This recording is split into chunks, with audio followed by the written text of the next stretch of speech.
Thank you for joining us again on the program. We begin with China's response to NATO after it was criticized at the recent summit in Washington, D.C. as a decisive enabler of Russia's war efforts in Ukraine. While speaking to reporters at a regular press briefing in Beijing, the Foreign Ministry spokesperson Ling Jin said that NATO hyped up China's responsibility in regard to the Ukraine crisis, which makes no sense and comes with malicious intent. Ms. Lin also accused the draft communique at the end of the NATO summit of playing up the tension in the Asia-Pacific region with full Cold War mentality and rhetoric. Beijing put forward a 12-point paper more than a year ago that set out general principles of ending the war, but that did not get into specifics. It received a lukewarm reception at the time in both Russia and Ukraine. China has warned in the past against NATO's expansion into the Asia-Pacific region, saying that it disrupts the prosperity and the stability of the region. And China's response to NATO was over a comment by NATO Secretary General Jens Stoltenberg that the 32 allies had collectively identified China as a decisive enabler of Russia's war, calling it an important message. He reaffirmed NATO's commitment to Ukraine joining its ranks. He also highlighted historic increases in defense investment within the alliance, noting that 23 allies are now investing at least 2% of their GDP in defense when you compare to just 3 allies meeting with percentage in the year 2014. Further steps to bring Ukraine even closer to NATO. As Ukraine continues its vital reforms, we will continue to support them on their irreversible path to NATO membership. The work we are doing together now will ensure that when the time is right, Ukraine can join without delay. It is not a question of if, but when. In the way that this is a strong message from NATO allies that we really want Ukraine to join and that we are working with Ukraine to make that happen. Words are important, and words creates expectation, creates an agenda, defines an ambition. But of course, as important as words, the language in the declaration is actually what we then have agreed to do. So in many ways, action speaks at least as loudly as words. So I think you need to understand the declaration with a reference to irreversible path to membership together with what we do. China provides dual-use equipment, microelectronics, a lot of other tools which are enabling Russia to build the missiles, to build the bombs, to build the aircraft, to build the weapons they are using to attack Ukraine. And the fact that this is now clearly stated, agreed by all NATO allies is an important message to China. And then, of course, we also then state that it cannot continue like this. We will meet President Zelensky tomorrow in the NATO-Ukraine Council, but today we took major decisions to further strengthen our support and to share the burden. We agreed to launch NATO security assistance and training for Ukraine. We will take over the coordination and provision of most of the international security assistance to Ukraine, with a command led by a 3-star general and around 700 personnel. While Mr. Stoltenberg also thanked New Zealand for its support of NATO during a bilateral meeting with Prime Minister Christopher Luxon. He said that New Zealand is a highly valued partner for NATO, while Mr. Luxon congratulated him on an incredible 10-year period. This is the 3rd successive NATO summit for the countries, referred to as the Indo-Pacific Four, which includes New Zealand, Australia, Japan, and South Korea. Pacific, the Asia-Pacific, and what happens there matters for us, and that's something we see not least in the war in Ukraine, where China and North Korea are propping up Russia's illegal war efforts in Ukraine. We also welcome the practical support we have, and the fact that we have an individual tailored partnership program where we outline how we can work together on issues like technology, cyber, but also the security impact of climate change. So once again, welcome. I very much appreciate our partnership. Thank you. Well, can I just say, Jens, thank you so much for your leadership as Secretary General. It's an incredible 10-year period. You have shown exemplary leadership. I hope you leave feeling incredibly proud of all that you've achieved and contributed. You've had the confidence of all of the leaders within NATO and around the world. You've kept them united, you've kept them together, you've extended your time in order to be able to navigate what's been one of the most challenging periods in Europe, and you've done an exceptionally good job. So I hope you leave feeling very, very proud of the legacy that you've created and the way that you've strengthened this organisation, which is without doubt the most successful alliance we've seen on earth. And so I want to say congratulations, well done. I've enjoyed getting to know you over recent times, and I wish you all the very best from all of us in New Zealand for your future as well. So thank you so much. Well, the UK may have changed leadership, but Ukraine has been assured the UK's position towards Ukraine will not change. New Prime Minister Sir Keir Starmer gave the assurance to the Ukrainian President Volodymyr Zelensky on the sidelines of the NATO summit in Washington. Days into his leadership, Starmer recommitted to the former Conservative government's pledge to deliver £3 billion, and that's $3.9 billion a year, of military support to Ukraine until 2030 and 2031, and beyond if needed, underlining continuity in Britain's role to being one of Kiev's most active and vocal backers.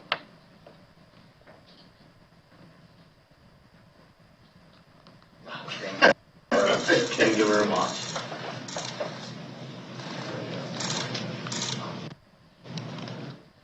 And staying a little more with Ukraine, Foreign Minister Dmytro Kuleba says the promise of F-16 fighter jets by the United States fighting in Ukrainian skies this summer has fulfilled. Well, this assurance was given by U.S. Secretary of State Antony Blinken on Wednesday when he said the first batch of U.S.-built F-16 fighter jets are already being transferred to Ukraine from Denmark and the Netherlands and will be flying over Ukrainian skies this summer. A joint statement from the leaders of the United States, Denmark and the Netherlands said the Danish and Dutch governments were in the process of donating American-made F-16s to Ukraine. Denmark has committed to donate 19 jets in total, while the Netherlands has promised to deliver 24 aircrafts. Both countries have been driving forces behind an international coalition to supply Ukraine with F-16s. Norway has also on Wednesday said it will donate F-16 fighter jets, 6 of them to Ukraine, and that the deliveries will be planned very soon this year. Let's bring in VOA's Anna Chernikova in Kiev. Hello, Anna. It's great to see you again. Good evening. So can you confirm that Ukraine has indeed received the F-16 fighter jets as it's been reported in U.S. media? Well, at this point, the only confirmation we do have is that Ukraine should receive some of the first jets in the summertime, so during the summer months. We understand that at this point it's almost mid of July, so definitely the jets are expected after this announcement, but at this point we do not have any official confirmation the jets are already in the Ukrainian sky and fighting for Ukraine. So at this point no confirmations yet, but well, there are a lot of talks around, of course, and confirmations are expected sometime soon, at least to understand either it's July or August when jets should arrive. But usually, as how it happens is that when something really big and important, comes, like Patriot systems, when at the time when they were coming for the first time, usually it is announced after everything is already arrived. So we will be waiting for updates sometime soon. Well, the NATO summit was focused on the war in Ukraine, so more military support, of course, was announced, but more assurances about Ukrainian membership of NATO. Now, this is the basis for the Russian invasion of Ukraine. Do Ukrainians still feel NATO membership is as important? for Ukrainians, especially after the full-scale invasion, Russian full-scale invasion began. This is the only way, and this is how most of Ukrainians, if I'm not mistaken, more than 80% of Ukrainian population in the latest poll said that they see Ukraine in NATO because this is the only assurance that this is the only assurance of long-term peace in Europe, and this is the only assurance that Russia will not attack Ukraine again, because basically the main concern of Ukraine is that even if this current stage of war will be over and the war will stop and it would be peaceful years ahead, at one point Russia can attack again and the war can come back. So for Ukrainians, NATO is the main assurance that this could be prevented. And definitely, longer the war with Russia is ongoing and more severe the attacks are, because we do see that this past month was really tough and was really full of severe attacks. The recent one on Kyiv was really bad. So more of these things happens, more people want to be Ukraine to be a part of NATO, because this is the only realistic way for Ukraine to actually be safe in the future. Talking about attacks, Anna, the last Russian attack on cities across Ukraine obviously raised more concern over the future of Ukraine. But NATO is now assured of Ukrainian membership. But what has the government said about why that is not happening right now?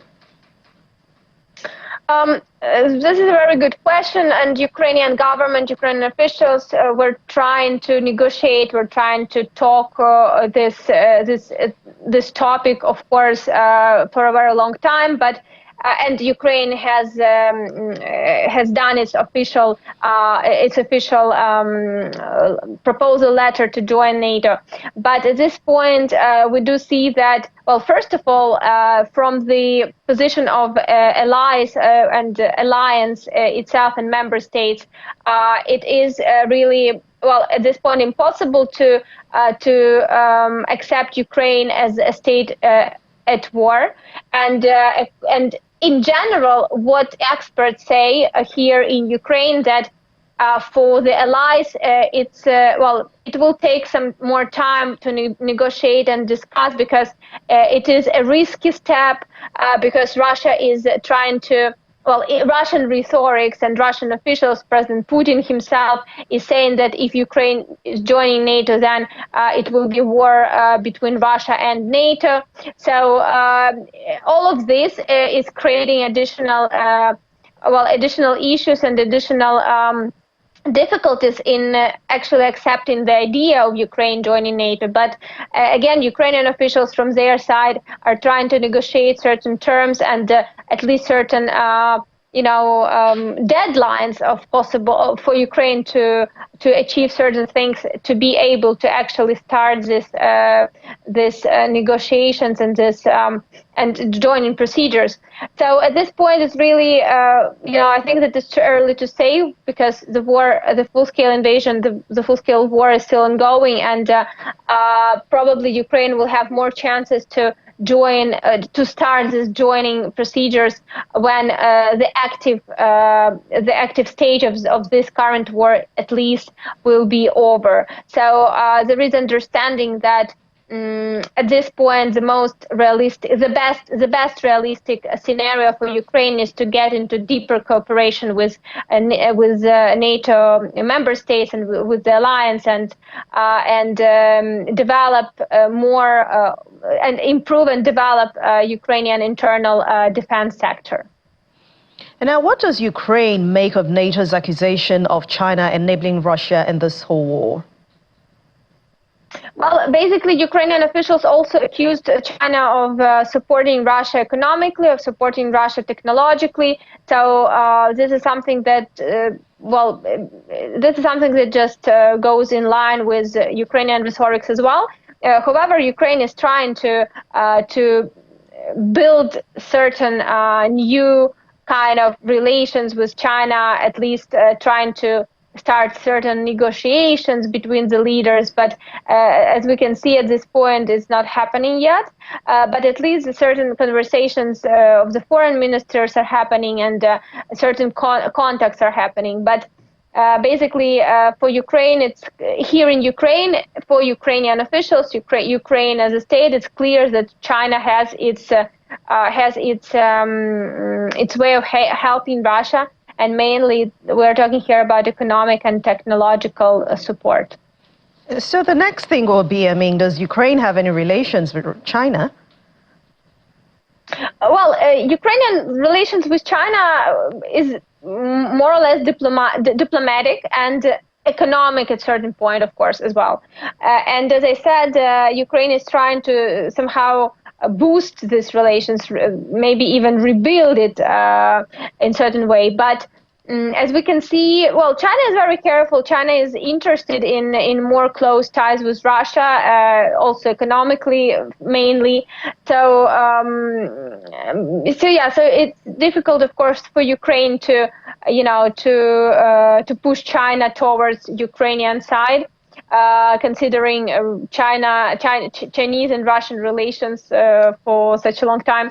But from Ukrainian perspective, well, China should be a diplomatic friend, and should be a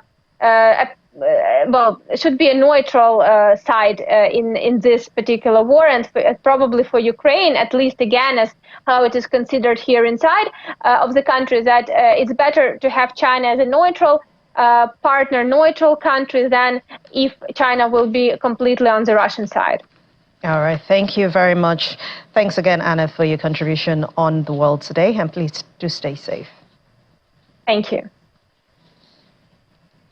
And talking about the NATO summit, it was an opportunity for Britain's Prime Minister, the new minister, to get to meet other world leaders in one place. It was the first international summit since assuming that position just last week. While in Washington, he met with U.S. President Joe Biden at the White House. There, he said the special relationship between Britain and the United States is stronger than ever. Mr. Biden and Mr. Starmer also shared laughs and congratulations over England's 2-1 win earlier on Wednesday over the Netherlands in the Euro 2024 soccer tournament. And while incredibly popular here in the United States, it really is growing. And but at any rate, there's a lot going on. I think you're seeking closer ties in Europe is good for all of us. The Transatlantic Alliance, I think it's a great idea that we're going to be working together on.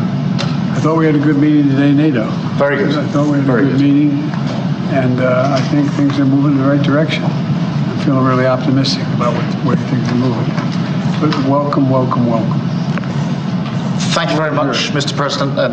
And firstly, congratulations on a really successful summit. It's been an incredibly important moment, 75 years, a bigger NATO, a stronger NATO, and a NATO with the resolve that we need. But the special relationship is so important. It's forged in difficult circumstances, endured for so long, and stronger now than ever. So we're very pleased to be able to come so early in the government to recommit to NATO, to recommit to the special relationship, and to have the opportunity to discuss these affairs with you is really important. For a figurative sense, 5 days in. I kind of see you guys as the knot tying the Transatlantic Alliance together. The closer you are with Europe, the more you're engaged, the more, because we know where you are, we know where we are in both countries. No, I think that's absolutely right. And now we go into a cup final on Sunday on top of all of that. So, very good. I actually I began to watch the game with the Netherlands Prime Minister, but we left at 1-1. Well, you guys are still talking to one another? We haven't seen each other since, so we'll have to see.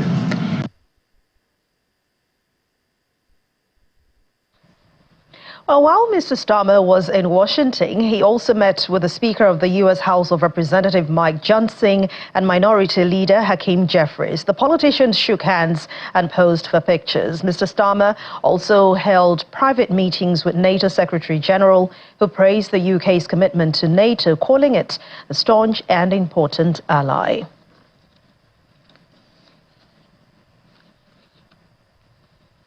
And back inside the NATO summit, U.S. President Joe Biden and other leaders announced new aid for and stressed the membership pledge for Ukraine. Leaders agreed for providing Ukraine with minimum funding of 40 billion euros in military aid within the next year, but then stopped short of the multi-year commitment that NATO Secretary General had sought.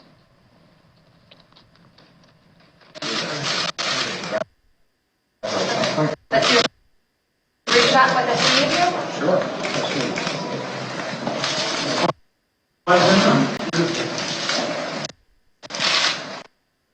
End of the NATO summit in Washington, U.S. President Joe Biden and First Lady Jill welcomed leaders and partners to a dinner.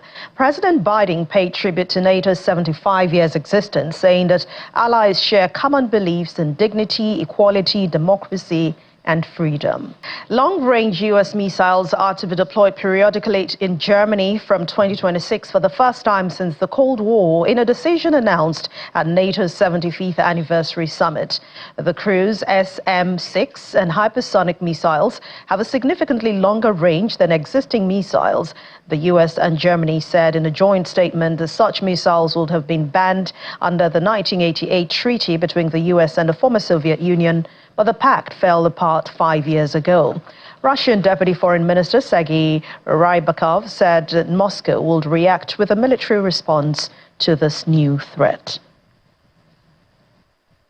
And not quite done with the United States, Republican presidential candidate Donald Trump ratcheted up his attacks on Vice President Kamala Harris at a campaign rally near Miami in Florida, trying to discredit her as the Democratic Party tussles over whether President Joe Biden should remain in the race. Speaking at his golf club in Doral, Florida, Mr. Trump stayed mum on his planned choice for his running mate. Taking the stage nearly an hour late on a hot night, Mr. Trump blasted the 81-year-old Biden about his shaky debate performance on June the 27th, which prompted worries about his mental fitness for office and calls from some Democrats for him to step aside. The U.S. president has said that he had a bad night and that he will not drop out of the presidential race. As you know, in our recent debate, and in honor of all of you, I dealt Joe Biden very much. Thank you. And whatever happened to common sense in government, we've got it. We've got more than anybody's ever had. Meanwhile, the radical left Democrat Party is divided in chaos and having a full-scale breakdown, all because they can't decide which of their candidates is more unfit to be president, sleepy, crooked Joe Biden or laughing Kamala. Laughing Kamala. As you know, in our recent debate, and in honor of all of you, I dealt Joe Biden, even according to the fake news media, the most decisive and overwhelming defeat in the history of presidential debates. I think so, right? I think so. But it was sort of easy, if you want to know the truth. Our victory was so absolute that Joe's own party now wants him to throw in the towel and surrender the presidency after a single 90-minute performance. They want Crooked Joe out of the race. It's a shame the way they're treating him. But don't feel sorry for him. He's a very bad guy. He weaponized government. Remember that. Let's do another debate this week so that sleepy Joe Biden can prove to everyone all over the world that he has what it takes to be president. But this time it will be man-to-man, no moderators, no holes barred. Just name the place, anytime, anywhere. I'm also officially challenging Crooked Joe to an 18-hole golf match right here.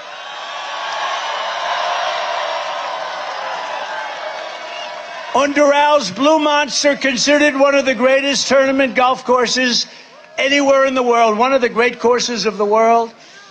It will be among the most watched sporting events in history, maybe bigger than the Ryder Cup or even the Masters. Oh, let's still remain with politics, but away from U.S. politics to Kenya, where President William Ruto has sacked his entire cabinet, leaving only the foreign minister. This decision is coming in the wake of the nationwide anti-government protests in the country. The youth-led protests, sparked by planned tax hikes, which Mr. Ruto was forced to abandon, have created the biggest crisis of his two-year presidency. More than 39 people were killed in those clashes, with the police and some demonstrators briefly stormed Parliament just last month. President Ruto says he is also dismissing the Attorney General. The Deputy President's office remains untouched. Recent events that necessitated the withdrawal of the finance bill, which will require a review and reorganization of our budget and fiscal management, have brought us to an inflection point. I have today, in line with the powers given to me by Article 1521 and 1525B of the Constitution and Sections 12 of the Office of the Attorney General's Act, decided to dismiss with immediate effect all the Cabinet Secretaries and Attorney General of the Republic of Kenya, of the Cabinet of Kenya, except the Prime Cabinet Secretary and Cabinet Secretary for Cabinet Secretary for Foreign Affairs and Diaspora Affairs. And of course, the Office of the Deputy President is not affected in any way. I will immediately engage in extensive consultations across different sectors and political formations and other Kenyans, both in public and private, with the aim of setting up a broad-based government that will assist me in accelerating and expediting the necessary, urgent, and irreversible implementation of the program that we have, including other radical measures and programs to deal with the burden of debt, to explore raising domestic resources and revenues, expanding job opportunities,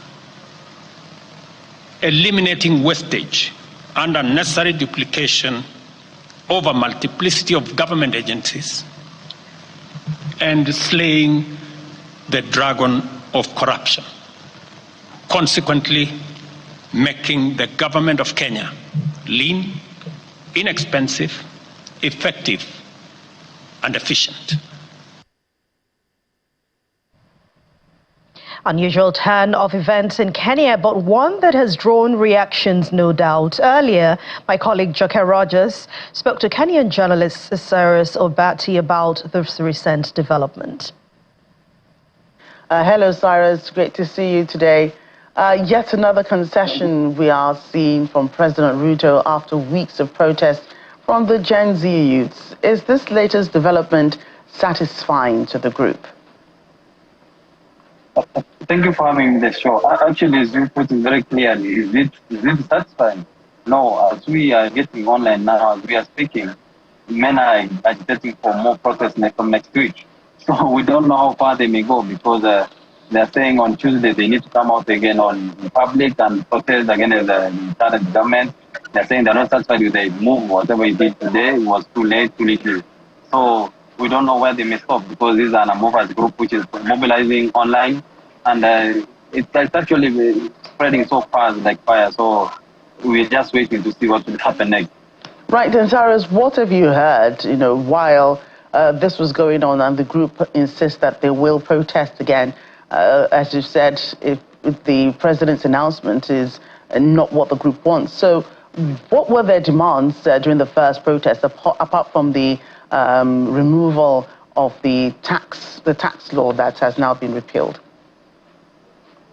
Well, you see now, every time the demands are met, they come up with a different thing. Now they're coming up with the issue of the debt which Kenya actually owed by the foreign government, or rather the donors. They're saying the debt which Kenya keep on paying does not matter, because every year Kenya is paying a lot of money to so-called donors that as a repayment program, but no one is explaining how it's coming out.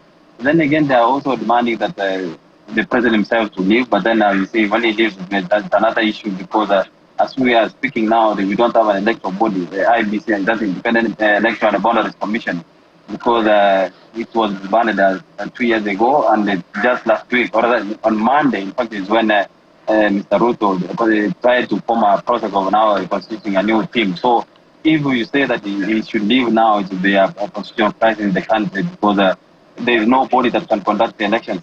And again, they are saying they want to recall the MPs who are members of parliament, majority of whom had voted for that bill, which was the beginning of this problem. So it's an issue of now Mr. Ruto has to balance between trying to negotiate his way up to 2027 and then also stabilizing the country, because the country is losing a lot in terms of revenue and all stability. And the young people's reaction is to call for more protests, but how are political pundits receiving this news? Well, to those who know what's happening, they know that he had to do, because most of these cabinet ministers who are affected were actually tainted in terms of corruption allegations here and there. And it was a political move which was inevitable. But then the GNCs we were pushing for this change, they are saying is now let's move forward again. We need to see more people kind of leaving. You need to see you and yourself leaving. Ruto must go. So it's a tricky situation where even the president himself is worried what will happen next. But that's why we believe we have reached out to the opposition leaders, trying to kind of form a broad-based government, as he said earlier on. And there are reports that he may form a government of national unity in the coming days, because he has to be seen to be accommodating all views, all people from all places. So it's another issue of now waiting to see, because from tomorrow we understand that's when he may want to name a new cabinet team. I was going to ask you that question, that how soon can we expect the naming of a new cabinet, because he can't be without people to advise him and aid his work. So what time tomorrow, Kenyan time, or local time or international time, are we expecting that? Well, we believe that tomorrow by maybe 4 p.m. at the Nigerian time, by 4 p.m. we should be having a new team, or rather nominees for the cabinet. If it doesn't do that, maybe next week, Monday, Tuesday, because Parliament is off session now, is on recess, so they should be kind of coming back on July 23rd. So by then, we should have a team that is going to be vetted by Parliament when they come back, so that it can be sworn in as new cabinet secretary. So he has from tomorrow, because not only the cabinet secretary, we understand who are supposed to go as he has done.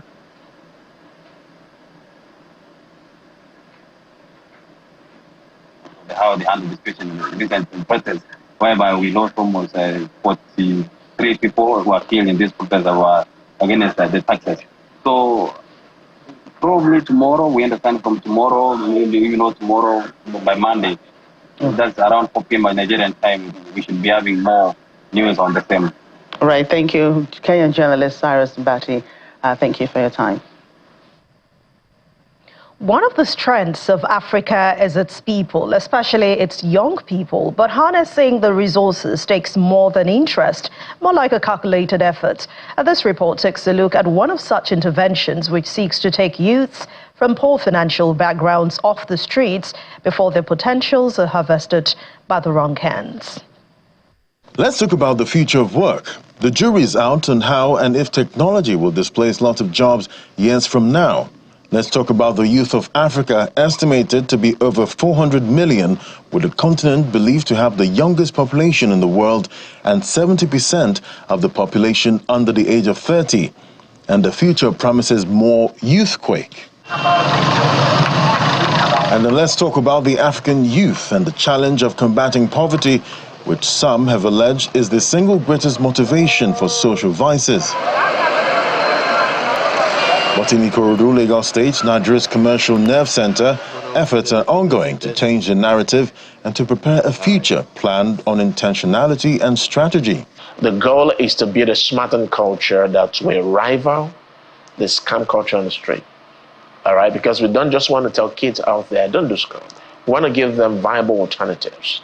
We want to tell them that if you're smart, you're skilled, and you can define a credible future, we can connect you with opportunities. We can bring you into a community where you're able to assess mentoring and support. With the Smarten House project, young Nigerians, particularly from slums, public schools and low-cost private institutions, are brought together here for mentorship and trainings in critical thinking and problem solving, communication and collaboration, tech skills, teamwork and more. I came into this Smarten House August 2022, and at the moment where I received a call from Johnson about it to come to Smarten House, I was in a car wash. I was out there on the streets with a family of 5, my grandparents, my single mom, and my 2 female siblings. So I was only the guy capable enough to go and fight for the family. And I just finished exam. Even while I was in exam, I had to go to the street to find ways to make money, support the funds for my for NECO and other things. Nigeria's national chess champion, Tunde Onokoya, was a part of the program in its early days and still connects to it. One thing I've come to learn in this many years, of the work that we've been doing is that great things can go unnoticed for a long time. And that is why it's important for people like us to stand in those gaps, for the kids. He, together with his friends, carried a vision of motivating the youth. One thing I can tell you guys today is that know this today is always darkest before dawn.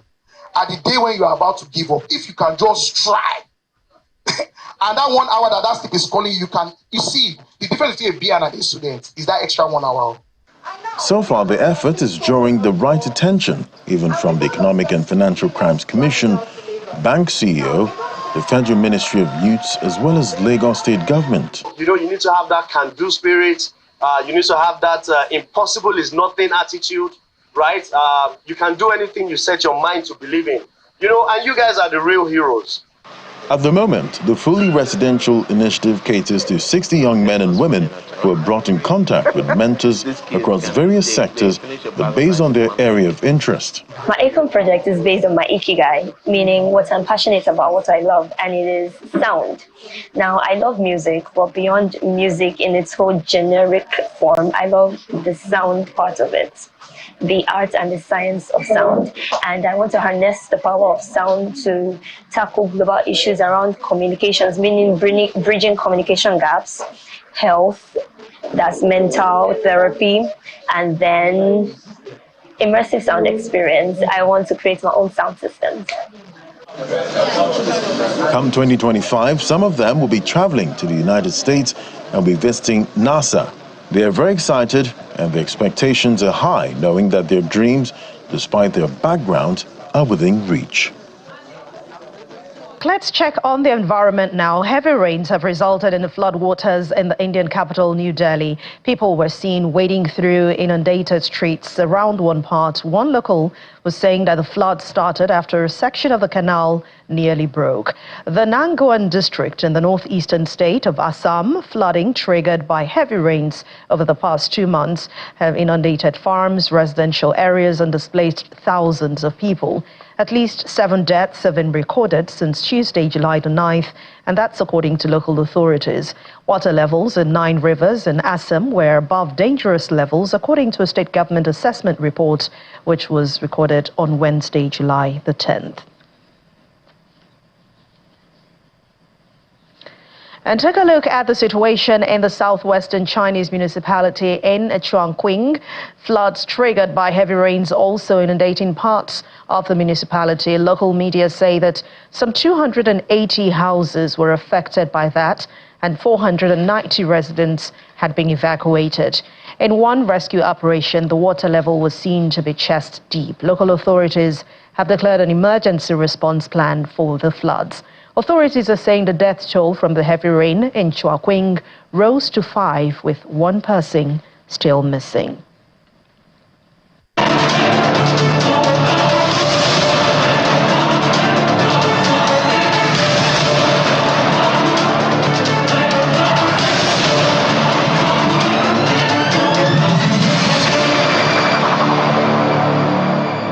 There are reports on drone attacks from Lebanon on northern Israel today. The IDF says the drones fell inside Israel, critically injuring one person. The Iran-backed Hezbollah group and Israel have been trading fire for nearly 9 months now in parallel to the Gaza conflict, raising fears of an all-out war between the heavily armed adversaries. The military said that in addition to the drones that fell, a number of suspicious aerial targets were identified from Lebanon towards Israeli territory, and they were all intercepted.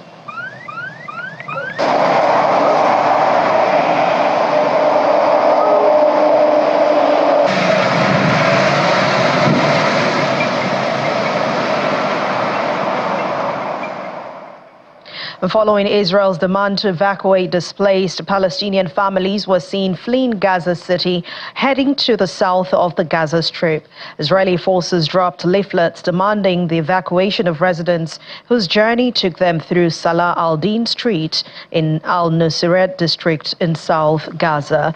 People were seen taking what they could, including horses, to pick up trucks heading to South Gaza. Hamas militants say a heavy Israeli assault on Gaza City this week could wreak efforts to finally end the war just as negotiations have entered the home stretch.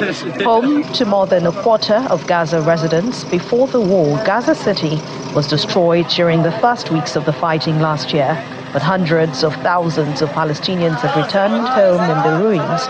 They have now once again been ordered out by the Israeli military.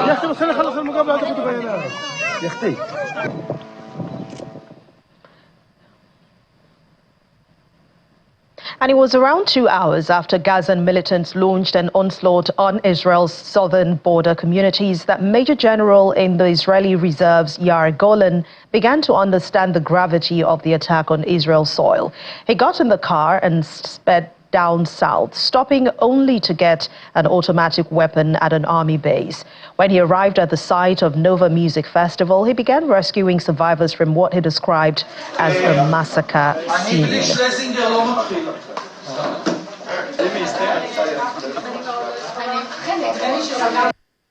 I never saw something even similar. When I passed the Nova Festival location, it was a massacre scene. This is something I never saw previously. Not in Beirut, not in the West Bank, not in the Gaza Strip. I feel a deep rage concerning what Hamas did to us. I feel deep rage concerning the humiliation of the IDF, but more than anything else, I feel deep rage on my own government that brought us with this, stupid judicial overhaul for this current situation. My government tore the Israeli society from the inside. My own government projected and still projecting a sense of weakness to the rest of the region. And we live in a very dangerous region. Here we cannot project weakness. I think that the IDF did a remarkable good job. There are no more, brigades and battalions and companies inside the Gaza Strip. We brought the Hamas for a very, very different phase, very primitive phase of terror and small guerrilla actions. And this is very good. This is a promising, very, very promising for Israel. But because it's not a stable situation, we need to keep freedom of action inside the Gaza Strip, but at the same time, we need to create islands of security inside the Gaza Strip, supported by this regional alliance of moderate countries that will be able to provide the Gazans an alternative for Hamas regime. And I cannot see any alternative without the deep involvement of regional moderate Sunni countries, without the backing of the US, and without some sort of a presence of the Palestinian Authority. All together, I think that we can bring into the party many, many people who never identify themselves as left or right or center. They just want to be with the Democrats, with the people that secure the very basic nature of Israel. Homeland for the Jewish people, and at the same time, free, egalitarian, democratic state.